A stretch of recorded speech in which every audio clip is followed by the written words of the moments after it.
Hi, my name is Snigdha Smriti. I'm currently a medical student here at Oklahoma State University College of Osteopathic Medicine.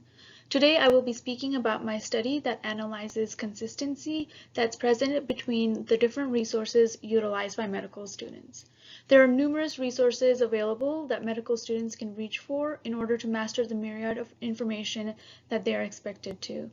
For this reason, it's important to assess the amount of similarities and differences that are present amongst all of these different resource types.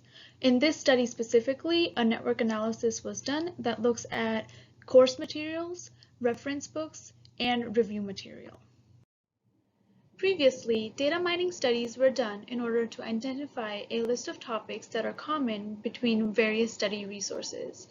These topics were compiled into a lexicon that was used for a statistical assessment with various similar indices. These values provided the dataset for the network analysis done today in order to get a visual representation of possible relationships that are present between all the various study resources. For each resource, a binary vector was created depending on whether a lexicon topic was absent or present. These vectors were then compared pairwise, topic by topic, for similarity. Four similarity indices have been used for this network analysis in order to check the relatedness of the topics in the lexicon.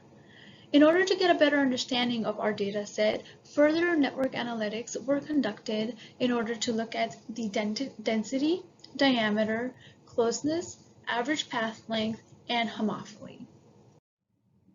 As it can be seen in this table, the value for density, diameter, and average path length was found to be 1. This concludes that all of the nodes, aka resources, in our network were connected to each other, and more specifically that they were only one link apart from each other.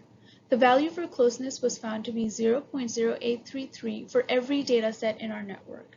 This further concludes that every resource that we looked at were equally similar in terms of the parameters defined by the lexicon. Lastly, the homophily was found to be negative 0.0833.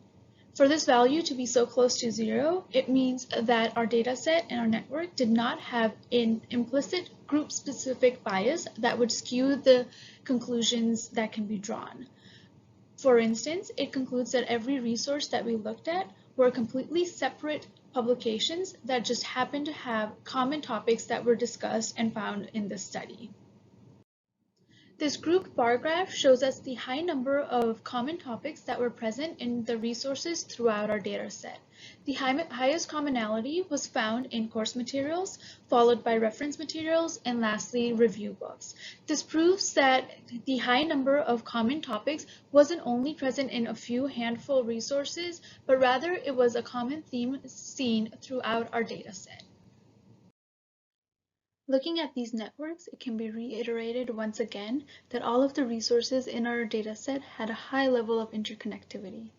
Regardless of which similarity index is looked at with each of these networks, the conclusion of interconnectivity stays consistent, and none of these networks have one specific resource or group of resources that is isolated from the rest or skewing the data points in one direction as opposed to the other.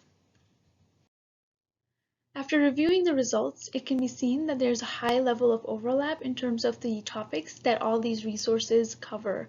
An important difference to be noted was that review material tends to focus on a fewer number of topics that they deem as high yield, as opposed to reference materials that focuses on a specific audience at a specific education level. Despite these differences, however, there were still a large number of topics that were seen as foundational and important for medical students to master, regardless of the resource type that we look at. This study also provides us an insight into a consensus that's present between experts in our field. One reason for this consensus could be because experts go out and explore the topics being currently discussed when they prepare their own lecture material and books. This provides an avenue for future studies that further explores the importance that these overlapping topics has for medical students and their preceding education. Thank you for your time, and please contact me if you have any questions.